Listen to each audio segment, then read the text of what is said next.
Hello students, this is your teacher Vikram Singh Chauhan from Limra International School, and today we are going to have the English speaking session based on the subject English. Okay? So on this we will do some amazing facts, we will also do some GK questions, and with that some part of the grammar. Okay?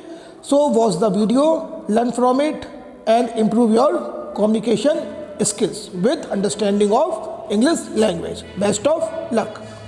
So students, welcome back, and we will start our session with some very amazing facts. Have you ever heard about the word ghost words? In English there are some words which are called ghost words. I am just explaining it. There are ghost words, believe it or not. There are some words that appear in the dictionary because of printing errors. The non-existent word, example dolled, D-O-R-D, appeared in the dictionary for 8 years in the mid-20th century. It became known as a ghost word. Okay? Second amazing fact is, there's a name for words that we repeat often. We use some words now again and again. Actually, honesty, basically, these are the common words which we use in our sentences many times. Words we always use even though they add no meaning or value to a sentence are called crutch words. C-R-U-T-C-H words. They are having a specific name. For example, in the sentence, then I was like, comma, OMG. Then like, he went there, and like.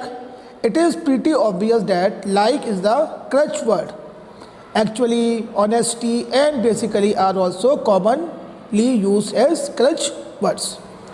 Now, we will go on our some GK section.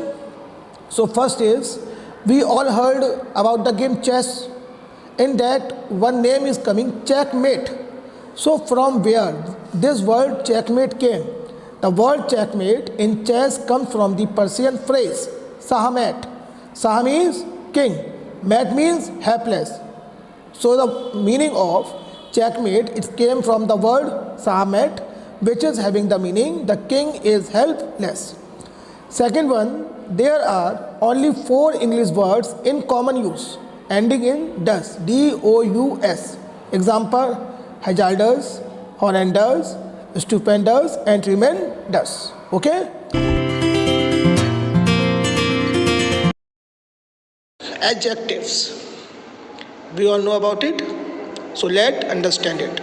Adjective, a word that describes a noun. Let us have one example. Everybody dance to the loud music. Loud is adjective here, that are used to describe how a person, place, animal, thing by looks, sounds, feels, smells, tastes, called adjectives of quality. Example, the big brown box was strong and solid. See highlighted words. Now, Raj swallowed a bitter pill. We all know bitter. It is not tasty. Words that are used to tell how much, how many are adjectives of quantity. Let us see some example. I have many marbles. Many is showing the quantity. Okay, understood? We offered some rice to the poor. Some is again showing quantity. Now students, we will do thought of the day. It is tomorrow. Do not wait for tomorrow because tomorrow does not wait for you. Therefore, tomorrow always comes tomorrow. Means you have to complete your work by today itself. Okay? Take care everyone. Bye-bye.